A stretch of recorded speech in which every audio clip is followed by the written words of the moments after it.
আসসালামু আলাইকুম রহমতুল্লাহি ওয়া বারাকাতুহু। আল্লাহর শান্তি দয়া এবং রহমত আপনাদের সকলের উপর বর্ষিত হোক।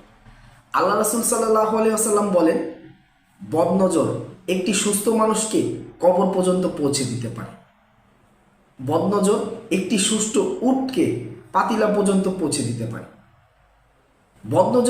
বদনজর নিয়ে বিস্তারিত আলোচনা শোনার আগে আমার চ্যানেলে আপনি নতুন হয়ে থাকলে অবশ্যই আমার ভিডিওতে লাইক দিয়ে আমার চ্যানেল সাবস্ক্রাইব করে পাশে থাকুন। প্রথমে আপনাদের একটি ঘটনা শোনাই। আমি গত 2023 সালের অক্টোবর মাসে ওমরা পালন করতে গিয়েছিলাম। আমি যখন মদিনাতে ছিলাম, এক সময় মদিনাতে আমি যখন হোটেলে ছিলাম, তো আমার মোবাইলের ব্যালেন্স শেষ হয়ে গিয়েছিল।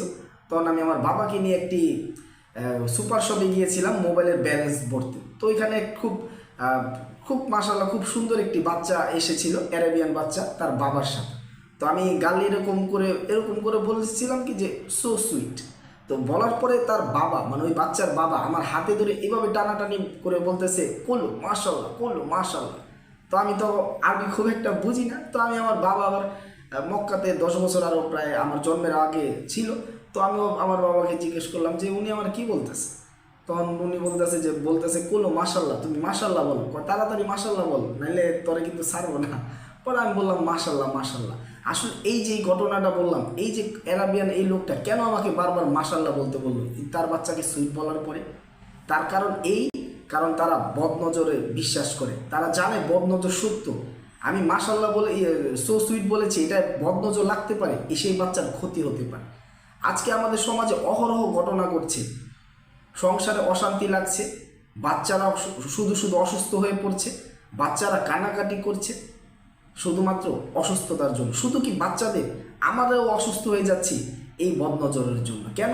ওই যে মানুষ চিন্তা করছে, আহারে ওরা কত ভালো আছে, ওরা কত সুখে আছে। বাচ্চা বাইরে যাচ্ছে, মানুষ বলছে ওর বাচ্চাটা কত সুন্দর। ওই যে মাশাআল্লাহ নেই, বদনজরে তাকাচ্ছে, খারাপ নজরে তাকাচ্ছে। সেই জিনিসটাই আমাদের উপর পড়ছে এবং সমাজে অহরহ এরকম ঘটনা ঘটছে। আল্লাহ রাসূল সাল্লাল্লাহু আলাইহি ওয়াসাল্লামের যে হাদিসটা আমি বললাম, এই হাদিসটা থেকে বোঝা যায় আসলে বদনজর কতটা ভয়ানক, বদনজর কতটা ভয়ঙ্কর। আল্লাহ রাসূল সাল্লাল্লাহু আলাইহি ওয়াসাল্লাম আরও বলেন, নিশ্চয়ই বদনজর সত্য। তাই আমাদের সকলের উচিত এই বদনজর থেকে বাঁচার জন্য আল্লাহর কাছে ফরিয়াদ করা এবং নিজেও সতর্কভাবে চলা। অবশ্যই উচিত আমাদের ফ্যামিলির যারা আছে তাদের ছবি ফটো ফেসবুকে না দেয়া। কারণ ফেসবুকে দেওয়ার পরও সেখানে যারা আপনার ফ্রেন্ড লিস্টে আছে তারা দেখবে। এটা দেখার পরও কিন্তু অবশ্যই বদনজর লাগতেও পারে। আর আরেকটা জিনিস হলো, আমাদের যে বাচ্চা কাচ্চারা আছে তাদেরকে আমরা শুধু বাসার বাইরে যেতে দেব না। সন্ধ্যার পর তো বা সন্ধ্যার সময় তো নাই, কারণ আল্লাহ রাসূল সাল্লাল্লাহু আলাইহি সাল্লাম বলেন যে সন্ধ্যার সময় বিশ্বব্যাপী মানে দুনিয়াতে শয়তানরা ছড়িয়ে পড়ে। তো তোমাদের বাচ্চাদের তোমরা আগলে রাখো এবং ঘরের দরজা জানালা বন্ধ করে দাও। আল্লাহ রাসূল সাল্লাল্লাহু আলাইহি সাল্লামের কথা মেনে চলতে হবে তো ভাই, অবশ্যই আমরা ইনশাআল্লাহ মেনে চলব।